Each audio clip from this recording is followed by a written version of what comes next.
What's going on, everybody? Today we are going to be doing a preliminary Scavengers Explorer tier list. Now keep in mind, early access has not yet released, so we're going to be going off of information from the website about each character's signature ability and weapon, as well as the gameplay videos that we have seen. Now once early access does release, this list is most definitely going to be subject to change. If you want to stay up to date with all future tier lists, updates, patches, announcements, things like that, go ahead, click that subscribe button. And if you want to see live Scavengers gameplay, go ahead, follow me on Twitch, link down below. And I want to give a big shout out to another community member, Spectre. He was a big help for forming this tier list. I will put his YouTube channel down in the description, guys. That being said, let's get into it. All right, first up, it looks like we have Cruz. Cruz with his Tailwind ability, it is essentially a speed boost for him and his teammates. Now, in order for the teammates to get the speed boost, they need to stay relatively close behind him. They can't be off doing their own thing. They do need to be in his general area, running behind him. He has a red jet stream that appears on the ground. If you stay in that, you do get the speed boost. I think Cruz is good for mobility, but, you know, the downside of that is there is a lot of mobility in the game already without him. You know, there's cars, there's sliding, things like that. So he isn't exactly a necessity. He can get you from point A to point B very quickly, but there are a few other things in the game that can help out there. So I don't think Cruz is going to be a must pick. Think of him as the soccer mom dropping his kids off at practice, right? Maybe he can drop off the team at certain data points and he can go do his own thing, come back, pick him up, you know, rinse and repeat. Now, to talk about Cruz's signature weapon, the Cazador SMG, it is a high rate of fire, high magazine capacity gun. I think it'll be very good for PvE, and it'll be decent for PvP. It'll lay down a lot of damage, but if he gets caught by a group without his Tailwind ability ready to go, there is a lot of explorers in this game who will be able to put a hurting on him. So I think all that said and done, he's going to be in the B tier for now. All right, next up, we have Halden. So what Halden does is he has a curative aura that he can drop in the ground. It is essentially a circle that will heal him and his allies. And, you know, one of the stronger things about this is that if his teammates are down, if he pops that and they're in the vicinity of the circle, they do get rezzed. I think this is a very strong ability as it allows for the team to get those heals off while they are fighting. You know, as long as they stay inside of that circle, they can peek a corner and they can, you know, sort of maneuver themselves around and get healed while they are in the middle of a fight. No stopping to pop a bandage, stim, anything like that. That alone, I think, makes Halden a very strong pick. And then when you factor in his rifle, the Striker Assault Rifle, it is a good long range, medium range weapon, and I think it could even find its place in short range. You know, if you can hit your shots, I think it'll be pretty dominant, and for that, I'm going to have to put Halden in the S tier. He seems like he is very versatile, and I think he'll be a pretty strong pick day one. Next up, we have Cali. So what Cali has is active camo, and it makes her near invisible. I think there's a little bit of a shine or a sheen to her, so if you are paying attention, you might be able to see her, but if you're not, I think she's going to slip right by you. This is going to be good for flanking enemies, you know, repositioning, escaping fights, not to mention she can pop her invisibility, run into a stronghold, get to the center, start the data point extraction process, and nobody will even know that she is there. I don't know if she pops out of invisibility once the process starts, but I know once she's in the middle, it'll be a lot easier for her to defend her position. And not to mention the Heartseeker bow. This is a very powerful bow, and it can do up to 70 damage. That's a lot. Not to mention if you hit a headshot, that might go up. This is going to be really good for PvE, and if you're in a team fight, playing a support role, maybe you're sitting in the back sniping people with a bow, I think you're going to do a good amount of damage. Cali is a pretty strong pick in my opinion. I'm going to put her in the A tier. Next, we have Letty. Now, Letty is one of the ones that I was sort of more excited to talk about. I think there's a lot of applications of her ability, but at the same time, they do appear to be very situational. There's been some changes to the game that might make her a little bit less useful. I think we're going to have to wait and see how she plays in early access before we can really get a good idea of how she is as a character. But for now, let's get into it, and I can touch on some of these points. So her ability is an EMP blast. How this works is it shoots forward in a cone. This disables enemy abilities and knocks them back, and it does a little bit of damage. Now, one of the things I want to mention, in my mind, abilities in this game are not make or break. Some of them are more tactical. They're not necessarily defensive or offensive. I think there's no offensive abilities really, maybe aside from hers because it deals damage. The rest are either tactical or defensive. I think if you can go without those abilities for 10 seconds or so, you're going to be fine. I don't think it's going to be anything too impactful to the fight. Not to say that that's not going to change, but that's my opinion on the matter. Getting knocked back, it could work in the enemy's favor. maybe putting them in a better position, or just, putting them further out from the line of fire. And, the further away they are, the harder it's going to be for your teammates to hit them if their aim is not that good. Now, knocking someone back can be good if they are on a height. They'll take fall damage, things like that. But again, very situational.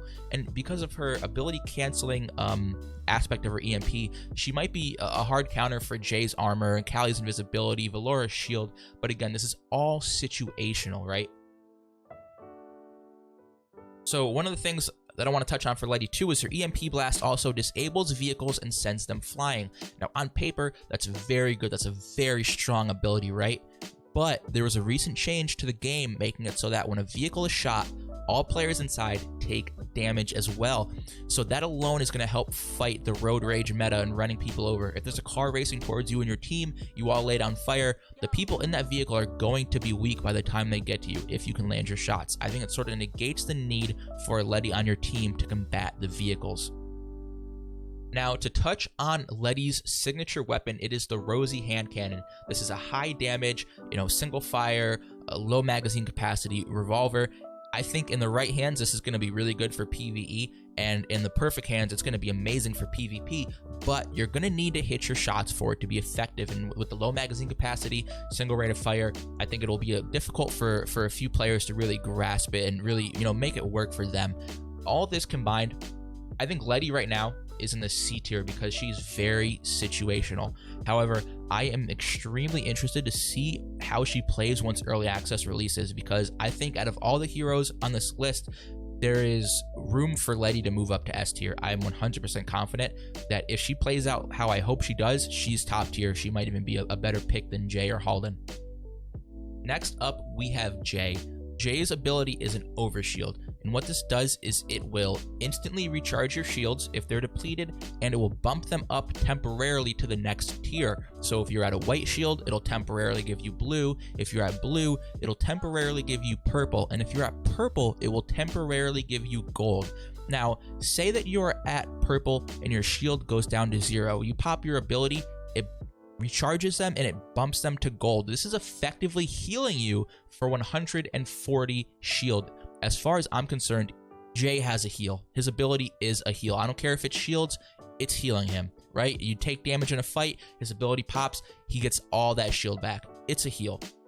While his shield is activated, if he gets melee kills, it increases his strength and his mobility. That plays into what I talked about earlier, how there is other forms of mobility in the game, which makes Cruz not necessarily as viable.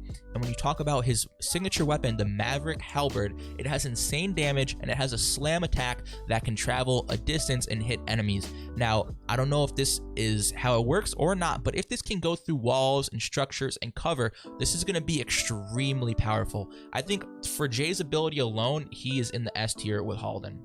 Next up, we have Tarik. Tarik's ability is a stun trap. How this works is you set it down, and it is an area of effect. If, say, an enemy, whether they be AI or an actual player, steps into its area of effect, it'll go off, it'll stun them, can daze them, and it'll slow them down. This sounds like it'll be really good for PvE and very situational for PvP. Now, one of the things I want to mention about this is if you can throw it, and it has an instant activation time, you can essentially toss it at the feet of a player and it will act as a stun grenade. I'm not sure if this is how it works, but if it does function like this, I think it's very powerful and is effectively just a stun grenade. Now, when you talk about his long striker sniper rifle, it's a low rate of fire with high damage. I can see this being really good for PvE and decent for PvP if you can hit your shots. Now, with so much mobility in the game, though, it is easy to close a distance on a sniper, so I think his sniper rifle might not come into play against teams that know what they're doing and have a good team comp. And also, like Letty, you need to be able to hit your shots, so I think Tarik is a little bit situational, but we are going to go ahead and put him in the B tier. I don't think that he's going to be a terrible pick. I just think there are other explorers that have, overall better loadouts than him. Next up, we have Velora. What Velora's ability is the Aegis Shield. This is a deployable bubble shield that absorbs incoming damage and lets people inside shoot out of it. This is going to be good protection if you're out in the open, your team gets ambushed with no cover. And one of the cool things about it is that it protects you from the cold. It acts as a shelter. It won't heat you up, but it will stop you from freezing. I think, you know, when we talk about her weapon, the Devastator shotgun, it is a pump action with a decent rate of fire and high damage. It'll probably be good for PvE, and it might also have a place in PvP. I played Velora quite a bit. I was not too big of a fan of her shotgun. I think there are other people that can make it work more than me. I think there's a place for Velora here. I think we'll put her in A tier for now, but much like how Letty has room to move up, I think Velora has a little bit of room to move down. All right, there we have it, the Scavengers Explorer preliminary tier list. Like I said, guys, early access has not yet launched. There's going to be a lot of movement on this list. I know there's already a few heroes I mentioned who I think have a little bit of room to move either up or down. If you want to stay up to date with the future tier list, patches, announcements, anything related to Scavengers, go ahead, click that subscribe button, all right? And if you want to see live Scavengers content, go ahead, follow me on Twitch. I will be streaming this game when early access releases. I can promise you that. Again, huge shout out to Spectre. He was a big help with forming this tier list. Go check him out, guys. Link down below. Until next time.